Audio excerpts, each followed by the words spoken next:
High বন্ধুরা, আজকে আবার একটা রেসিপি নিয়ে চলে এলাম। Chicken biryani recipe. Chicken biryani চটপট কিভাবে রান্না করা হয় তাই আমি তোমাদের সঙ্গে শেয়ার করলাম।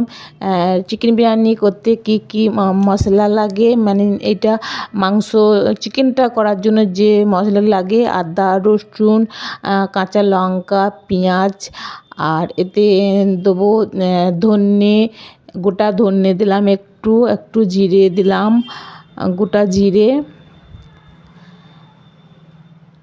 তারপর একটু জল দিলাম, দিয়ে এটা মিক্স করে নেবো।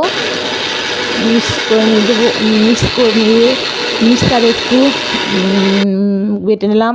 তারপরে মাংসটা ম্যারিনেট করব, তার জন্য এতে লাগবে বিরিয়ানি করার জন্য আমি 400 গ্রাম মতন চিকেন নিয়েছি। এর মধ্যে দেবো মশলাটা বাটা, তারপরে মশলা বাটাটা দিলাম, তারপরে লবণ, হলুদ গুঁড়ো, কাশ্মীরি লঙ্কা অল্প একটু দিলাম, তারপরে ভিনিগার দিলাম, অল্প একটু ভিনিগার, তারপরে দেব একটু সাদা তেল দেবো একটু, তারপরে দেব লেবুর রস, তারপরে এটা হাতে করে একটু মাখিয়ে আধ ঘন্টা মতো রেখে দেবো। তারপর আলু কেটে নিয়েছি, আলুটা হলুদ আর নুন দিয়ে মাখিয়ে রাখলাম। তারপরে বেরেস্তার জন্য পেঁয়াজটা কেটে নিয়েছি, তারপর আলু আর ডিমটা সেদ্ধ করতে দেবো। দেখো সেদ্ধ হয়ে গিয়েছে, তারপর আমি এটা তুলে নেব। আলুটা হালকা সেদ্ধ করতে হবে, এটা বেশি সেদ্ধ করতে হবে না, কেননা এটা তো আমি সেদ্ধ করব। তারপরে ওইটা ম্যারিনেট করতে দিয়েছি মাংসটা। এদিকে আমি জল বসিয়ে দিয়েছি। 1 ঘন্টা আগে আমি চালটা ভিজিয়ে রেখেছি, তোমাদের দেখানো হয়নি, আমি ভিজিয়ে রেখেছি। তারপর এর মধ্যে গোটা গরম মশলা, দারচিনি, লবঙ্গ দিয়ে দিলাম, সাদা তেল দিয়ে দিয়েছি, তারপর আমি এটা লেবুটা একটু দিয়ে দিলাম। তারপর জলটা আমি বসিয়ে দিয়েছি, জলটা খুব ফুটবে, তারপর আমি চাল দিয়ে দেবো। দেখো জল ফুটতে লেগে গেছে। 1 ঘন্টা আগে ভিজিয়ে রাখা চালটা আমি দিয়ে দিলাম। তাহলে ভাতটা খুব সরসরে বা খুব ভালো হয়, গোটা গোটা ভাতটা থাকে, ভাঙে না। তারপরে এদিকে আমি ভাত বসিয়ে দিয়েছি, এদিকে আমি মাংসটা করে নেবো, চিকেনটা করে নেবো। বেরেস্তাটা ভেজে নিলাম। বেরেস্তাটা ভাজতে হালকা মানে সোনালি করে ভাজতে হবে। দেখো এটা কড়মড় কড়মড় করছে। তারপরে এই তেলেতে আমি মাংসটা ভেজে নেব। মাংসটা ভাজলে কি মাংসটা খুব ভালো হয়, বা এই ভাজলে এটি সেদ্ধ হয়ে যায়। মাংস ডিম সব ভাজা হয়ে গেছে, তারপর আমি আলুটা ভেজে নেব। আলুটা আমার ভাজা হয়ে গিয়েছে, আলুটা আমি তুলে নেব।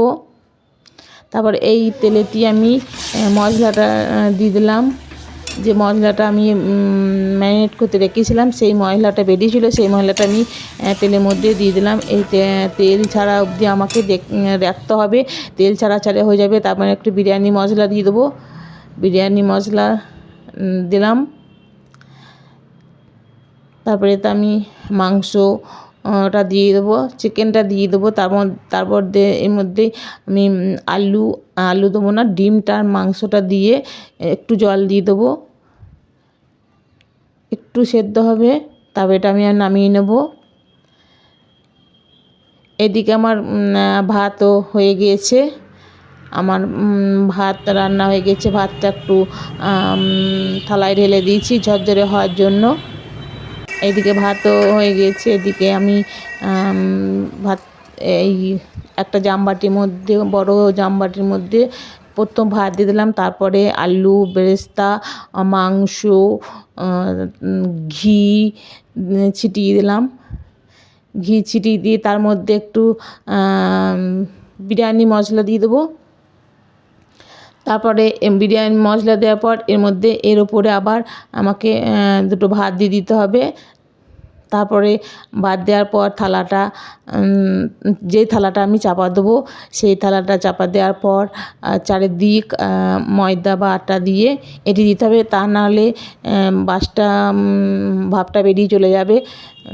দেখো আমার হয়ে গিয়েছে, দিয়ে দিলাম। তারপর আমি থালার মধ্যে আটা এঁটে দিয়ে গ্যাসের মধ্যে বসিয়ে দিলাম। 20 মিনিট মতো রেখে দিয়েছি। তারপর আমার বিরিয়ানি হয়ে গেছে, চটপট বিরিয়ানি রান্না হয়ে গেল। এরকম আমার বিরিয়ানি কমপ্লিট। তোমাদের কেমন রেসিপিটি লাগলো দেখে একটা